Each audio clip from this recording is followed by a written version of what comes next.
देखिए, शायद ही किसी ने कभी ये इमेजिन किया होगा कि किसी मुस्लिम कंट्री में टेम्पल बनेगा। दरअसल दुनिया में 57 मुस्लिम कंट्रीज हैं, जिनमें से कुछ में ही मंदिर हैं, वो भी हजारों सालों पुराने।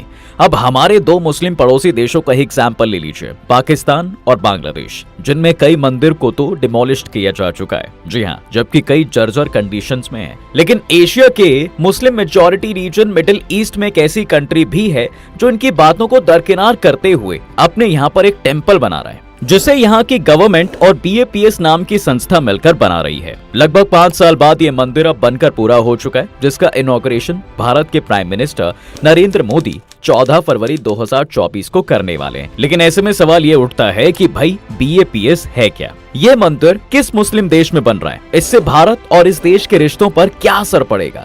इसके अलावा दुनिया के दूसरे देशों पर इसका क्या असर होगा? और ये मंदिर कितना भव्य है? ये सारी बातें आप आज के इस वीडियो में जानेंगे। साल 1997 में पहली बार BAPS यानी के बोचा सनवासी अक्षर पुरुषोत्तम स्वामी नारायण संस्था, इसके प्रमुख स्वामी महाराज एशिया के Muslim majority region Middle East में स्थित कंट्री यूनाइटेड अरब एमिरेट्स की यात्रा पर गए। इन्हें यहाँ रहने वाले हिंदुओं ने बुलाया था। यहाँ बड़ी संख्या में हिंदुओं की आबादी रहती थी, जो आज भी है, लेकिन यहाँ कोई भी हिंदू मंदिर नहीं था। ये इस कंट्री के शहर शारजहां के रेगिस्तान के बीच में रहते हुए अबू धाबी में एक मंदिर बनाने की एक्सपेक्टेशन करते हैं। उन्होंने लोगों से प्रेयर करने को कहा कि आप लोग प्रेयर करिए कि एक दिन यहाँ भगवान का मंदिर जरूर बने। इसके बाद स्वामी जी यहाँ से भारत वापस चले आते हैं। फिर साल 2014 में भारत के PM बनते हैं Narendra Modi. PM Modi welfare society के साथ फॉरेन कंट्रीज में भारत को एक नई पहचान दिलाने का डिटर्मिनेशन लेते हैं, खास करके भारतीय कल्चर और मंदिरों को। इसी के साथ वो देश की कई जगहों में स्थित मंदिरों में दर्शन करने भी जाते हैं। इससे मंदिरों को अब एक नई पहचान मिलनी शुरू हो जाती है, भारत के साथ साथ फॉरेन कंट्रीज में भी। अब इसके अगले साल अगस्त 2015 में PM मोदी UAE की यात्रा पर जाते हैं। यहाँ अबू धाबी के क्राउन प्रिंस शेख मोहम्मद बिन जायद अल नहायन से मुलाकात करते हैं। मुलाकात के बाद क्राउन प्रिंस ने अबू धाबी में एक हिंदू मंदिर के निर्माण के लिए 27 एकड़ लैंड डोनेट करने की अनाउंसमेंट कर दी। इस लैंड के बारे में एक विशेष बात यह है कि ये लैंड डोनेट करते समय उन्होंने लिखा है कि जब तक इस ब्रह्मांड में सूरज रहेगा, तब तक ये धरती इस हिंदू मंदिर के नाम पर ही रहेगी, चाहे यहाँ किसी की भी हुकूमत रहे। हालांकि जब इस बात की अनाउंसमेंट की गई तो कई फंडामेंटलिस्ट ऑर्गेनाइजेशंस ने इसका काफी विरोध भी किया। इन सभी का कहना था कि भाई एक मुस्लिम देश में मंदिर बनाना गलत है। फिर इसके 3 साल बाद यानी 10 फरवरी 2018 को अबू धाबी के क्राउन प्रिंस शेख मोहम्मद बिन जायद अल नहायन भारत आते हैं और BAPS के प्रतिनिधियों के साथ प्रेसिडेंट हाउस में शेख मोहम्मद और भारतीय प्रधानमंत्री नरेंद्र मोदी से मुलाकात करते हैं। यहाँ सभी की मौजूदगी में UAE में ट्रेडिशनल हिंदू मंदिर के लिए एक MOU पर सिग्नेचर किए जाते हैं। सिग्नेचर के बाद प्राइम मिनिस्टर ने कहा कि ये मंदिर एक पवित्र स्थान होगा जहां ह्यूमैनिटी और हार्मनी यूनाइटेड होंगे। ये मंदिर प्रतीक होगा कि हिंदू धर्म के फेथ का, कल्चर का, गुडविल का और इंडियन सिविलाइजेशन का। आगे उन्होंने ये भी कहा कि ये मंदिर महात्मा गांधी और शेख जायद से इंस्पायर्ड कामनेस और टॉलरेंस का सिंबल होगा। इसके अगले दिन यानी 11 फरवरी 2018 को वीडियो कॉन्फ्रेंसिंग के जरिए उस लैंड पर PM नरेंद्र मोदी ने मंदिर की नींव रखी और इस मंदिर को बनाने देने के लिए 125 करोड़ भारतीयों की ओर से क्राउन प्रिंस मोहम्मद बिन जायद अल नहायन को थैंक्स भी दिया। जब इस मंदिर की नींव रखी गई तो भाई 50,000 से अधिक लोगों ने मंदिर के निर्माण में ईंट रखी, जिनमें भारत के foreign minister S Jaishankar, actor Sanjay Dutt और अक्षय कुमार भी शामिल थे।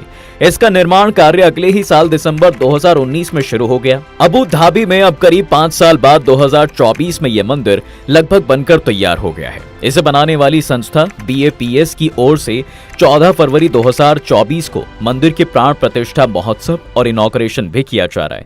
इसका इनॉग्रेशन करने के लिए संस्था की ओर से प्रधानमंत्री नरेंद्र मोदी को निमंत्रण देने एक प्रतिनिधि मंडल आया था। इनविटेशन दिए जाने की पिक्चर सोशल मीडिया पर वायरल हुई थी। इनॉग्रेशन के बाद 18 फरवरी से यह मंदिर आम लोगों के लिए खोल दिया जाएगा।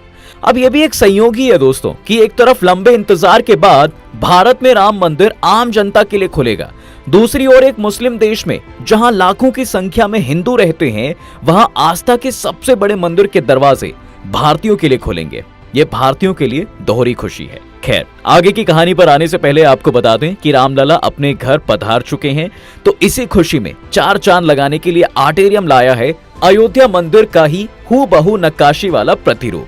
अगर अभी तक अयोध्या आप नहीं जा सके हैं तो आप इसे अपने घर जरूर ला सकते हैं। इस हाई क्वालिटी मंदिर को बहुत ही बारीकी से तराशा गया है। ये 2 साइज में है। इसे thearterium.com पर जाकर आप ले सकते हैं और मिस्टिका 10 कोड का यूज करेंगे तो आपको 10% का डिस्काउंट भी मिलेगा। चलिए स्टोरी पर वापस आते हैं। देखिए हाल ही में इस मंदिर की पिक्चर सामने भी आई है जो काफी ब्यूटीफुल है। मंदिर के फ्रंट में बलुआ पत्थर और संगमरमर की अमेजिंग कार्विंग है। अबू धाबी में बन रहे इस मंदिर का स्ट्रक्चर और डिजाइन लगभग दिल्ली और दुनिया के अन्य देशों में बने अक्षरधाम मंदिरों के जैसा ही है। लेकिन जो खास बात इस मंदिर को बाकी अक्षरधाम मंदिरों से अलग बनाती है वो ये है कि ये अबू धाबी का पहला हिंदू मंदिर है। जी हाँ, इसका निर्माण 27 एकड़ क्षेत्र में किया जा रहा है, जिसमें से 13 एकड़ क्षेत्र में केवल मंदिर ही हैं। भारत से करीब 2500 किलोमीटर दूर अबू धाबी में बन रहा ये मंदिर अब अपने अंतिम चरण पर है फिलहाल, जिसे अल वाकबा साइट पर बनाया गया है। इस मंदिर का निर्माण 700 करोड़ रुपए की कॉस्ट से किया जा रहा है। एक अनुमान के मुताबिक इस मंदिर के निर्माण में करीब 18 लाख ईंटों का इस्तेमाल किया गया है। ये मंदिर न केवल भारत की स्पिरिचुअल और एटर्नल ट्रेडिशन का एक मेजर सेंटर होगा, बल्कि इस मंदिर के निर्माण से दोनों देशों के बीच कल्चरल एक्सचेंज के साथ साथ इनके रिश्ते और भी स्ट्रॉन्ग हो जाएंगे। ये एक ऐसा सेंटर जो भारत के वसुदेव कुटुंबकम और वर्ल्ड में ह्यूमैनिटी के आइडिया को स्ट्रॉन्ग करेगा। देखिए मंदिर में लगाई जा रही पत्थर पर जो नक्काशी की गई है वो अपने आप में बहुत खूबसूरत है। अगर आप इन्हें देखोगे तो हैरान रह जाओगे। यहाँ जो मूर्तियां लगाई जा रही हैं भैया वो भी भारत से ही बनकर आ रही हैं। अब आप ऐसा कह सकते हैं कि इस मंदिर में लगाए जा रहे पत्थरों पर भारतीय कारीगरों का हुनर चमक रहा है।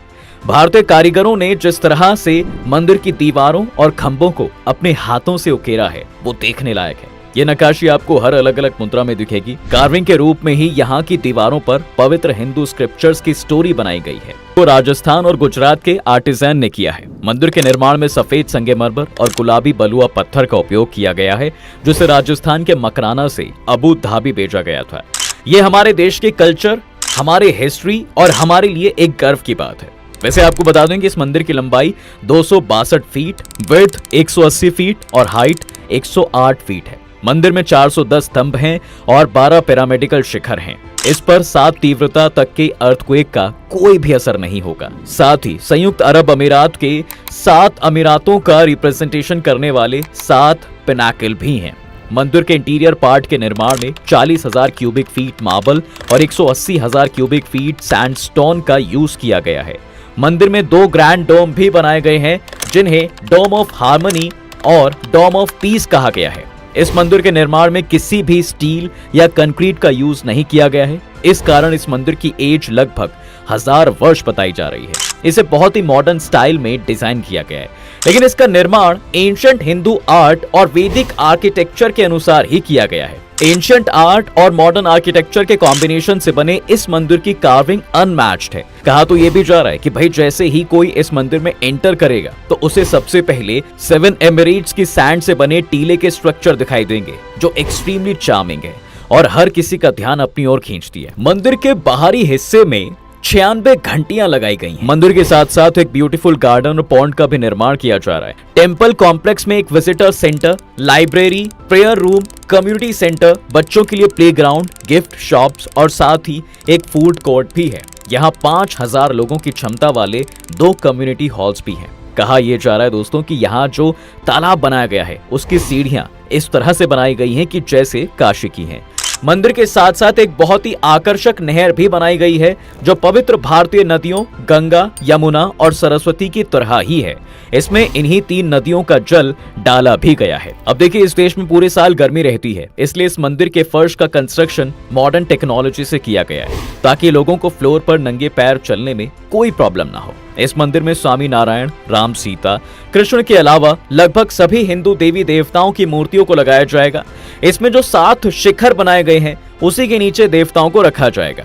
इस मंदिर का निर्माण बोचासन निवासी श्री अक्षर पुरुषोत्तम स्वामी नारायण संस्था ने करवाया है। मंदिर निर्माण के लिए 2000 से अधिक कारीगर दिन रात काम में लगे हुए हैं, ताकि मंदिर को अंतिम स्वरूप दिया जा सके। इसके बाद हर किसी को इंतजार है 14 फरवरी 2024 का, जब प्राइम मिनिस्टर नरेंद्र मोदी के द्वारा इस गॉर्जियस और डिवाइन मंदिर का इनॉग्रेशन किया जाएगा। भारतीय दूतावास के स्टैटिस्टिक्स के मुताबिक यूएई में करीब 26 लाख भारतीय रहते हैं, जो यहाँ की आबादी का करीब 30% है। यहाँ रहने वाले ज्यादातर भारतीय लंबे समय से हिंदू मंदिर की मांग कर रहे थे।